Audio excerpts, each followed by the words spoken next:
Dear whoever, when I arrived home from work on Thursday evening, opened the Rodney Times and read this, I nearly cried. I feel so angry that the government is allowing the sales of legal highs again. As far as I am concerned, and many of my friends and colleagues, everyone who voted for this to happen is guilty of killing our young people, because that is what this stuff does. It's no different than pee. I have seen families lose parents and kids, or both. I have seen people have seizures and become very ill. How are you going to test for taking that and driving? I work for a school and I am a mother and a grandmother. It appalls me that I can't understand why cigarettes have been hidden and they only kill the people who smoke, or people who are in confined spaces with these smokers, yet we sell alcohol in the supermarkets, next to the fruit and veggie stands. They sell alcohol on nearly every street corner, and you can't even go to a kids' mega centre and there's a bar there selling alcohol. We lower the drinking age and now we are selling legal highs, and everyone's moaning about our young people and their behaviour. Who voted for all of those things? Not me. Are responsible for the consequences of these things. Why do we need to sell legal highs when we already have problems with alcohol and other drugs? The police spend enough time policing these things. Why are we making their jobs harder? You are not capable of driving after taking legal highs. Why is this country about consequences instead of prevention? You may as well legalise marijuana. At least it's not psychotic. I've just been involved with the Right Track program, a fabulous program with an 80% success rate, where police, judges, lawyers, ambulances, fire brigade, and ordinary people whose lives have been deeply affected by all of these things, alcohol, drugs, etc., are involved in prevention and helping our young people in a very positive way. Sadly, the Central Auckland program, after running for 9 years, has to close down through to lack of funding. Yet the government can spend money researching legal highs. I'm speaking as a person who sees at the bottom level the devastation of what these things are doing to the young people of our country, to the people of our country and our kids. I thought common sense would tell you 18 plus alcohols plus drugs plus legal highs equals death and destruction. Well, everyone who voted for this is equally to blame for the consequences. So when I meet a mother of a beautiful 19-year-old daughter who has her whole life ahead of her, killed by a drunk driver who drugged driver, you can't even say sorry to her or take her pain away. Why don't we care anymore? Oh, I do. I might not be able to make a huge change, but I'm going to tell my story to anyone who will listen. I'm going to still help the Right Track, and myself, some other parents will see what we can do to fundraise for this amazing, well-worth program. Please, please, please help stop legal highs. Do not let them be sold. Is that all our lives is about? Money. Yes, money it is, unfortunately. That is what the government gives a shit about. What happened to caring about each other? Our kids, our grandkids. What sort of world are we leaving them? And what sort of message will we be sending them? I love my children and my grandchildren, and I care about all of the children I work with. I want a better place for them, and just had to have a say. Legal rights of shop owners. What utter rot. What about our rights and the right to protect our children? Are they going to be behind locked doors like cigarettes? Yours sincerely, M. Walsh.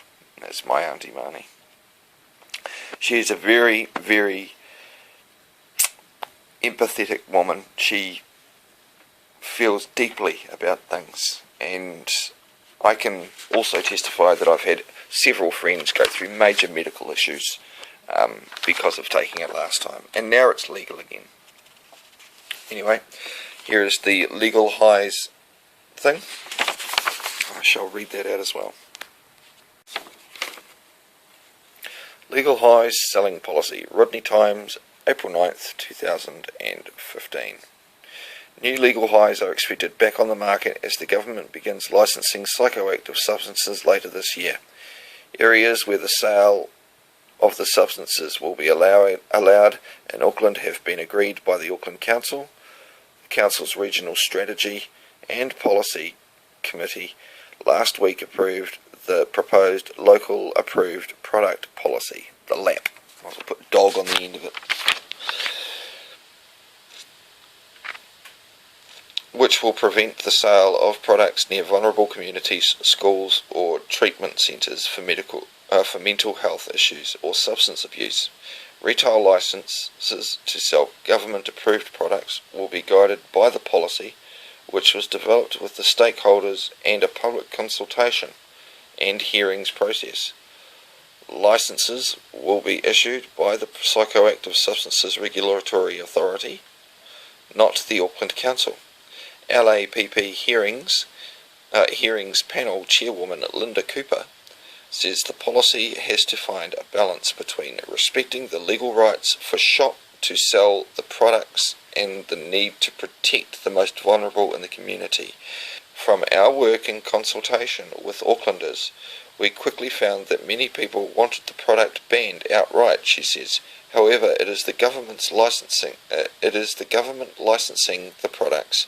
We could only act within the legal parameters that were set, which meant controlling the areas where the products could be sold. With its hands tied, Cooper says the panel tried to find a balance between the legal rights of retailers while keeping the most vulnerable away from easy access to them. The new policy specifies licenses to sell legal psychoactive substances will not be granted within 500 metres of a mental health or addiction treatment centre or a school teaching students years 7 and above. Junior schools are allowed to be closer within a ban on trading within 200 metres of schools teaching years 1 to 6. Traders are also banned from selling within 100 metres of a marae and cannot set up within 500 metres of an existing psychoactive substance retail licence. Licences will not be granted in neighbourhood centres or areas of high deprivation with a deprivation score of 8 to 10.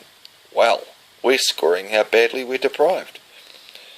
In Rodney, this means licences will not be granted in Wellsford or urban Parakai. Parakai, Wellsford, you guys are 8 to 10. Which both score 9 on the deprivation index scale. Let's just recall here, Parakai, is John Key's electorate. Parakai is part of Helensville, alright? So his own electorate is a deprivation 9. Wow.